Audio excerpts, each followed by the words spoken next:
Assalamu alaikum warahmatullahi wabarakatuh. Yes class, in our previous class we studied about our first half lesson.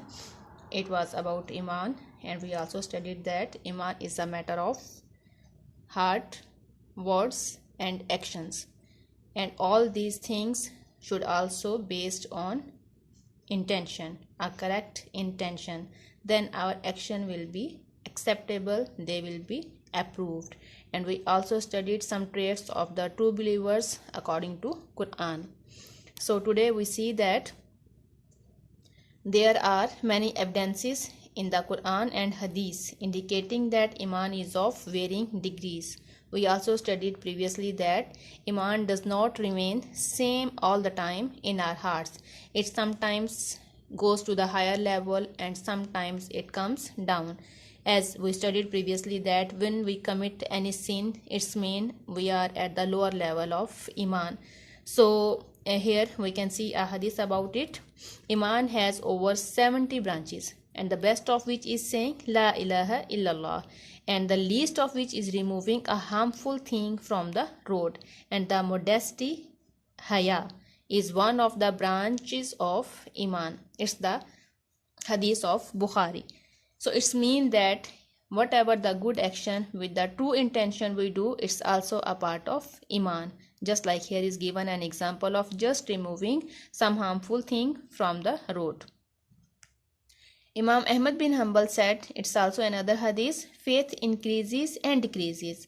It increases by means of righteous deeds and decreases by failing to do the righteous deeds. It's mean that our Iman can increase when we do the good deeds. It will increase our Iman. You can even imagine that when you are spending most of your time in just reciting the Holy Quran, and you spend your time in praying, and you spend your time in dhikr, azkar, so at that moment you feel boost, you feel a good state of Iman. But when you spend most of your time in just watching movies and films and TVs, so what you feel at that time, your heart doesn't want to do something good. So in the same way, if we spend our time in the company of a good person, he always tell us something to do good and we feel good in his company or in her company, so at that time our Iman is also increases. And if we spend our time in such the people who doesn't have good state of Iman, so our Iman also decreases. Such persons example Nabi sallallahu alaihi wasallam give that a good friend is like the, if you sit in the shop of a perfume, even you don't deal with the perfumes, even you don't buy the perfume, but when you leave the shop, your body will also give the smell of that perfumes.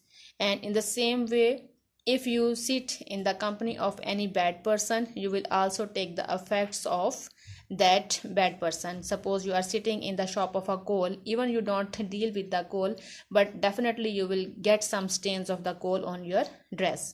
So these are the examples of decreasing and increasing the state of Iman. In the same way, Abu Huraira, he told us that faith will leave him if he whoever commit the sins, faith will leave him.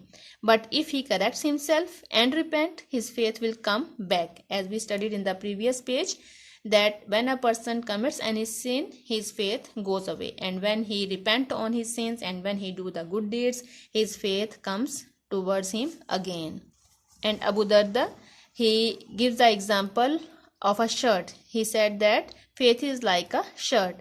Just like you take off and put on the shirt, in the same way a person can also should feel the secure in his faith. If it can be taken away and he may never find what he has lost. It means that if a person loses his faith, it can also be possible that he cannot get it back. Just like you can get the example of Shaitan. His faith, he believed in Allah Almighty, but because of his actions, he is now counted in the disbelievers. So as I told you that faith and Aqidah have the close relationship between each other. So here they are telling us that Iman is the part of Aqidah. There are two conditions of Iman, which are correct belief yani akida, and the practical actions that you prove by your actions, you prove by your amal. So belief is deeply rooted in the heart, while the amal is outward performance. Belief is deeply rooted in your heart, is the part of your heart what you believe, and you will prove it by your actions. If either of these two essential components is missing, there is no iman. It means if there is something missing in your heart, if your iman is not strong, or if you cannot prove your iman by your actions, so it means that your iman is missing. So here is given another example that iman is like a strong tree that is firmly rooted in the good soil. If it has branches and leaves rising into the sky and bearing abundant fruits for everyone by the grace of its Lord. Its base is Aqidah. The base on which Iman is rooted, it is Aqidah, which is deeply rooted in the heart. And its trunk and branches and leaves are the deeds and actions what you perform. If the roots are removed, so what happened? The tree will be no longer flourished. Similarly, Iman will no longer exist if correct Aqidah is taken away. If the trunk or the branches are cut, the tree will be weakened. It means that the trunk is essential for the tree's existence. Similarly, if the deeds are neglected, then Iman will be reduced or destroyed.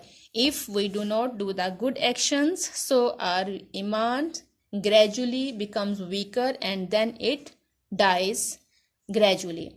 So how to make our iman stronger?